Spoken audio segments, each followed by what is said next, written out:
आज हम लोग इलेक्ट्रोमैग्नेटिक स्पेक्ट्रम के बारे में पढ़ेंगे, ठीक है ना। तो हम हेडिंग दे रहे हैं इलेक्ट्रोमैग्नेटिक स्पेक्ट्रम, इलेक्ट्रोमैग्नेटिक स्पेक्ट्रम, ठीक है। फिज़िक्स में भी पढ़ना है और ये केमिस्ट्री में भी पढ़ना है और ये क्या कहते हैं, बहुत कॉमन क्वेश्चन है मेंस का और नेट एग्ज़ाम का, ठीक है ना। कभी फिज़िक्स में तो कभी केमिस्ट्री में पूछता है। तो एक अरेंजमेंट है, इस अरेंजमेंट को तुम लोग को याद रखना है, ठीक है ना। तो देखो हम क्या लिख रहे हैं, अरेंजमेंट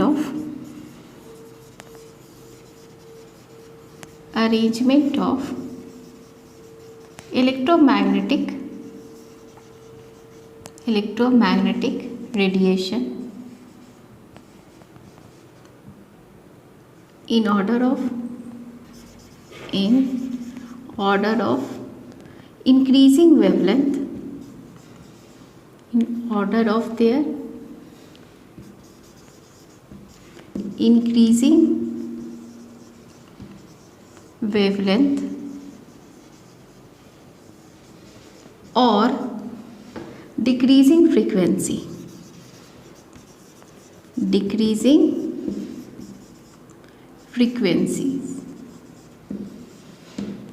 ठीक है। तो एक अरेंजमेंट है in increasing order of wavelength, ठीक है, या डिक्रीजिंग ऑर्डर ऑफ फ्रीक्वेंसी। तो देखो जरा अरेंजमेंट, ठीक है। एनसीईआरटी में कॉस्मिक रे नहीं दिया हुआ है, तो एक कॉस्मिक रे भी होता है जो आउटर स्पेस में रहता है, ठीक है ना। कॉस्मिक रे के बाद है तुम्हारा ये गामा रे। गामा रे के बारे में तो जानते हो ना, रेडियो एक्टिव एलिमेंट से निकलता है गामा रेस, ठीक है। गामा रेस के बाद है एक्स रेस। एक्स रेज जो है वो तुमको बताए थे ना कि कैथोड जब स्ट्राइक करता था कॉपर या टंगस्टन से तो क्या प्रोड्यूस होता था, एक्स रे प्रोड्यूस होता था ना। एक्स रे के बाद है यूवी रेस। यूवी रेस तो जानते हो ना, सन से आता है यूवी रेस, अल्ट्रावायलेट रेस। इसके बाद है विजिबल रेस। किसको बोल रहे हैं, वो 7 कलर्स जो हम लोग के आई से दिखता है, ठीक है ना, विजिबल रेडिएशन वो हुआ, ठीक है। इसके बाद है इंफ्रारेड रे,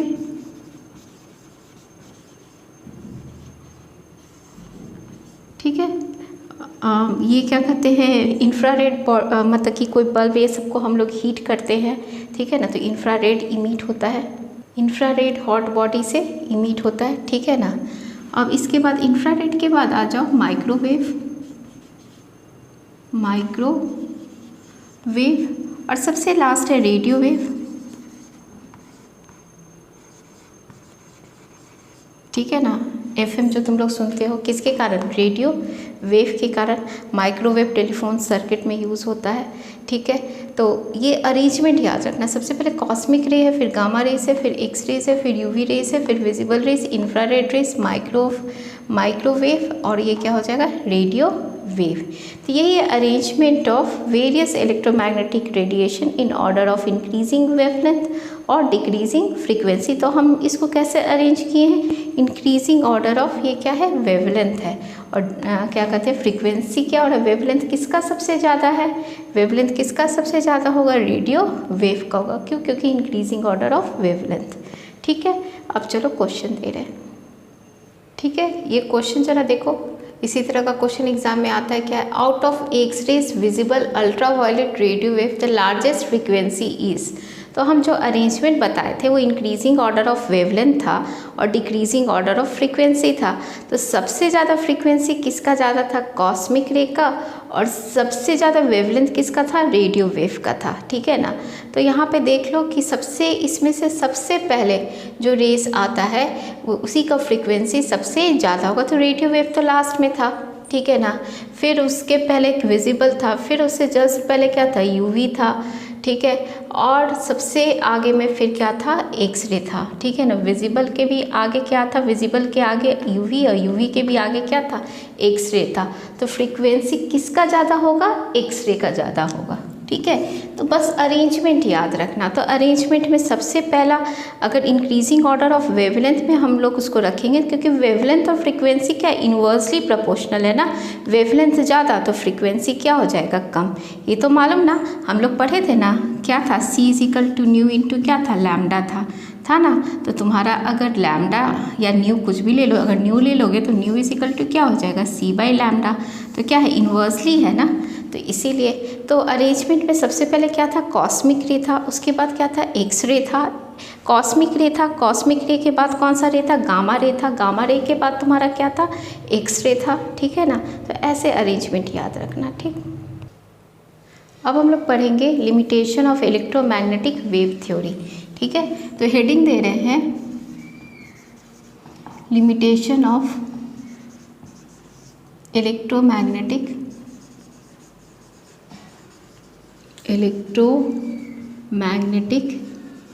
वेव थ्योरी, ठीक है ना। तो क्या क्या इसका लिमिटेशन था जरा देख लेते हैं। तो it did not explain the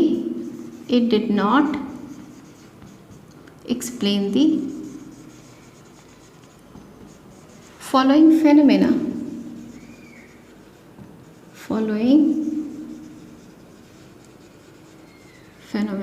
कौन सा, पहला था the black body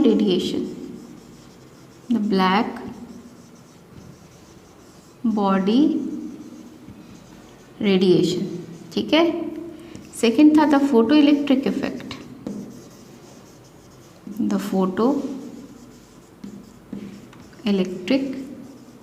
effect, third है variation of heat capacity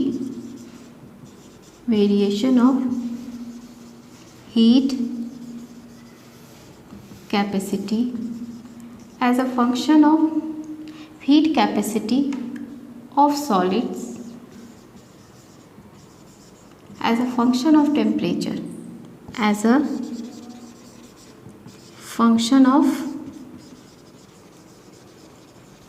temperature, ठीक है ना। तो क्या था, variation of heat capacity of solids as function of temperature. Fourth था line spectra of atom,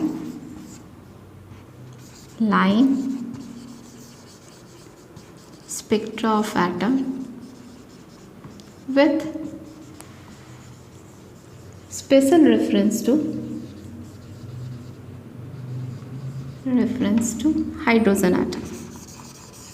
hydrogen atom में पढ़ना है लाइन स्पेक्ट्रा। 4 पॉइंट को इलेक्ट्रोमैग्नेटिक वेव थ्योरी एक्सप्लेन नहीं किया था। फर्स्ट था the black body radiation, second था the photo electric effect, third था the variation of heat capacity of a solids as a function of temperature, और last था line spectra of atom with special reference to hydrogen.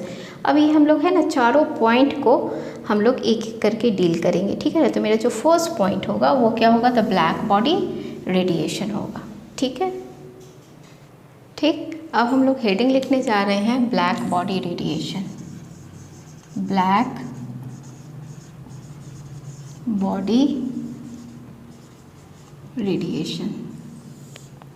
ठीक है।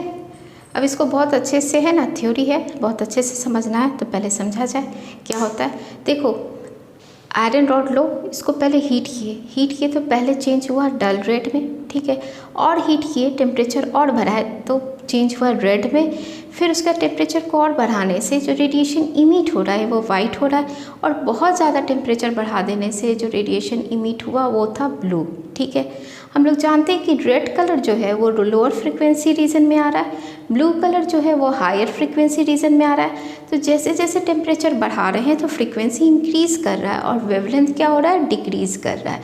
तो black body किसको बोलते हैं, ideal body which emits and absorbs all frequency of radiation uniformly is known as black body, and the radiation emitted by black body is known as black body radiation, ठीक है।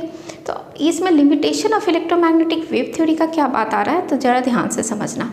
Electromagnetic wave theory बोला कि अगर किसी body को heat कर रहे हैं एट अ डिफरेंट टेम्परेचर, ठीक है ना, तो उसका वेवलेंथ क्या होगा, सेम होगा। क्यों, क्योंकि उनका कहना था कि जो एनर्जी इमिट और एब्जॉर्ब हो रहा है वो कंटिन्यूसली हो रहा है, जो क्या कहते हैं इंडिपेंडेंट ऑफ वेवलेंथ और फ्रीक्वेंसी होता है। और वो किस पर डिपेंड कर रहा है, इंटेंसिटी, ठीक है ना। तो इंटेंसिटी पे डिपेंड कर रहा है पर इंडिपेंडेंट ऑफ फ्रीक्वेंसी और वेवलेंथ है। लोग यहाँ पे देख रहे हैं कि जैसे जैसे टेम्परेचर बढ़ा रहे हैं तो क्या हो रहा था, पहले रेड था फिर लास्ट में जाके ब्लू हुआ, तो यहाँ तो फ्रीक्वेंसी क्या हो रहा है, रेड कलर और फिर blue colour, red colour lower frequency में आ रहा है और ब्लू कलर हायर फ्रीक्वेंसी में आ रहा है, तो फ्रीक्वेंसी भी चेंज हो रहा है और वेवलेंथ भी चेंज हो रहा है। तो ये पॉइंट इनका यहाँ पे गलत हो जा रहा है, ठीक है ना। तो पहले ब्लैक बॉडी के बारे में लिखते हैं कि आखिर ये ब्लैक बॉडी होता क्या है, ठीक है। तो इसके बारे में हम लिखते हैं when solids are heated, when solids are heated they emit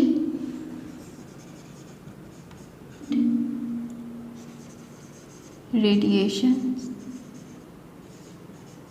over a, ठीक है ना, they emit radiation over a wide range of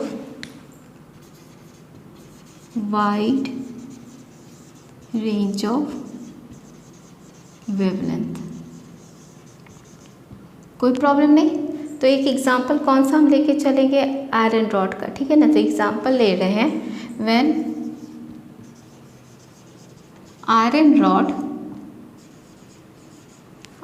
rod is heated in furnace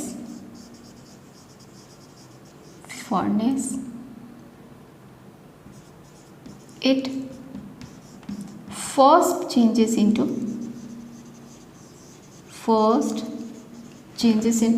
किसमें बताया था, डल red, first changes into dull red and becomes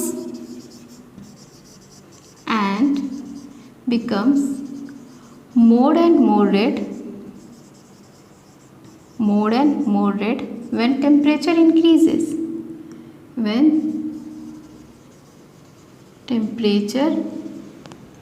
ठीक है, temperature increases. कोई problem नहीं। फिर उसके बाद क्या बताया, as it is heated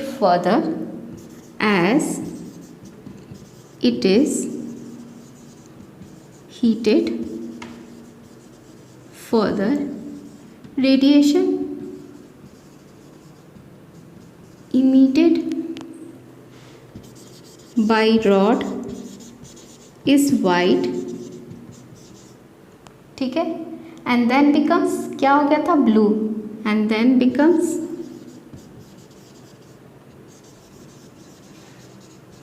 blue when temperature becomes very high, when temperature becomes very high। कोई दिक्कत नहीं। टेम्परेचर के बारे में तो बताए थे कि जैसे जैसे टेम्परेचर बढ़ा रहे हैं तो क्या हो रहा है, कलर भी चेंज हो रहा है। अब आ जाओ इसको फ्रीक्वेंसी के टर्म्स में, तो हम क्या लिख देते हैं, इन टर्म्स ऑफ फ्रीक्वेंसी, क्या बताए थे, रेड कलर लाइज इन, ठीक है, red colour lies in lower frequency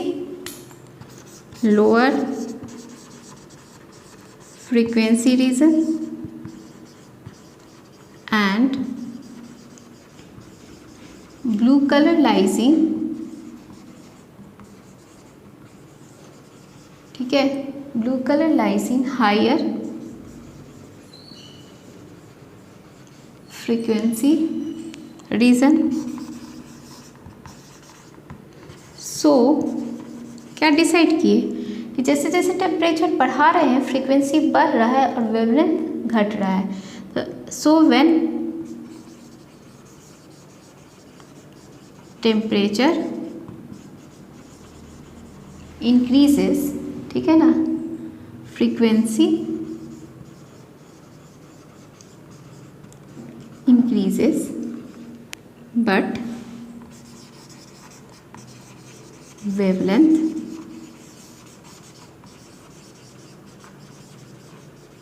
decreases, ठीक है। चलो तो ब्लैक बॉडी के बारे में लिखते हैं।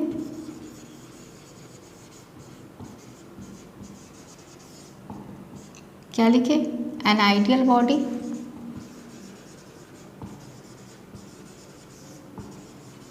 विच emits and absorbs radiation of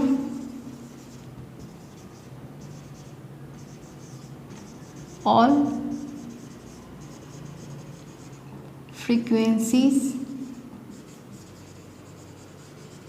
uniformly, ठीक है ना, radiation of all frequency, absorbs radiations of all frequencies uniformly, known as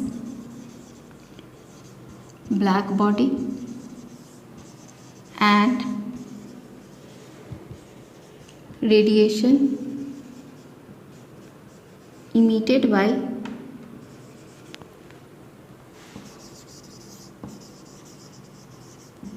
black body is known as black body radiation. Black body radiation. कोई problem नहीं। अब हम क्या बताते कि इलेक्ट्रोमैग्नेटिक थ्योरी के हिसाब से, ठीक है ना, जो एनर्जी इमीट और एब्जॉर्ब हो रहा है कंटिन्यूसली, वो किस पे डिपेंड कर रहा है? इंटेंसिटी पे। किस पे? इंटेंसिटी। इंटेंसिटी होता है स्क्वायर ऑफ एम्पलीट्यूड, और इंडिपेंडेंट ऑफ बोल रहे हैं कि फ्रीक्वेंसी और वेवलेंथ होता है। पर हम ब्लैक बॉडी जब देखें, इस पर जब रिसर्च किया गया तो क्या पता चल रहा है कि टेम्परेचर बढ़ाने से फ्रीक्वेंसी और वेवलेंथ दोनों चेंज हो रहा है। ठीक है, तो एक ग्राफ देख लो, इधर इंटेंसिटी है और इधर वेवलेंथ है।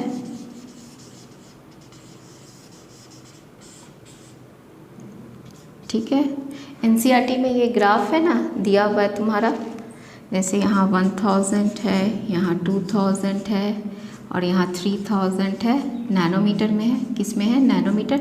नैनोमीटर कितना होता है? 10⁻⁹ मीटर होता है। वेवलेंथ जो है लैम्बडा नैनोमीटर में। ठीक है, और यहाँ पे ये ग्राफ बना हुआ है।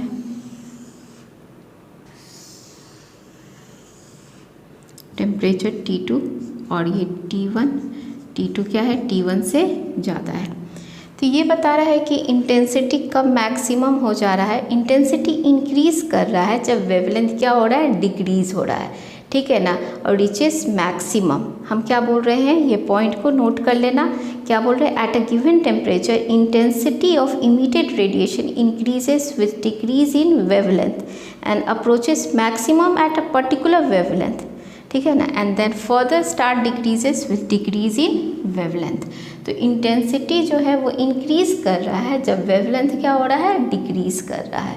ठीक है ना, और रीचेस मैक्सिमम।